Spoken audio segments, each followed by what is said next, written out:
have to say this because I know our spirit and our emotions get stirred. I'm not against nobody on the panel.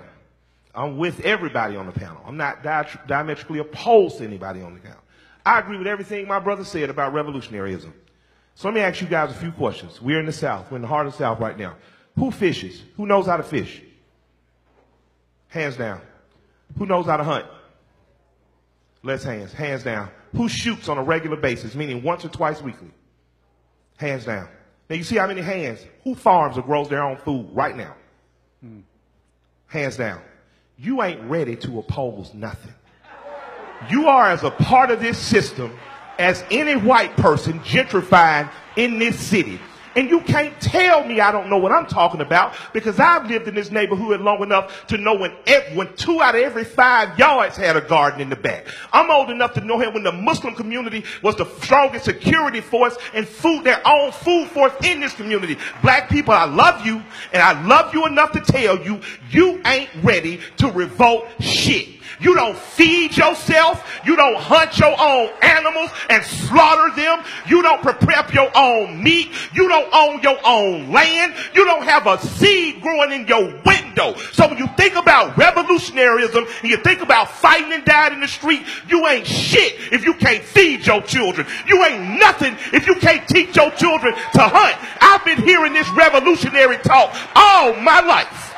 All my life, I've been seeing leaders get before me and tell me how much of a strong warrior. And just like the United States Army, just like the military, I've seen their words send black boys off to die in the street fighting and arguing with police. You have no win. He was innocent and he got 19 years. His mama couldn't afford the right lawyer. His dad didn't know a senator. You have no wins. How many of you practice a martial art today? Who practices a martial art today? How many boys are practicing a martial art in your community today? Today. That's what I'm saying. We not ready to fight. You say fight back, fight the police. The police are trained to shoot. They're trained in martial combat. We're not. What are we going to do? Now, I'm not saying give up.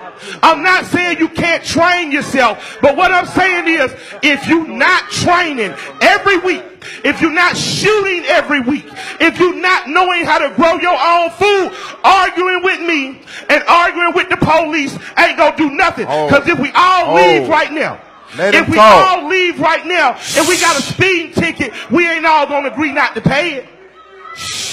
You understand what I'm saying? I agree we still slaves. I'm telling you right now today, Malcolm said by any means necessary. By any means necessary. And we're talking about children. We're talking about young men. These boys aren't even intelligent enough yet not to know what girl not to like. They're not even intelligent enough yet not to know how to, I always should have a condom. They're not even intelligent enough yet to know not to argue with their teachers. Don't send these babies off to die because you didn't die when you was 21.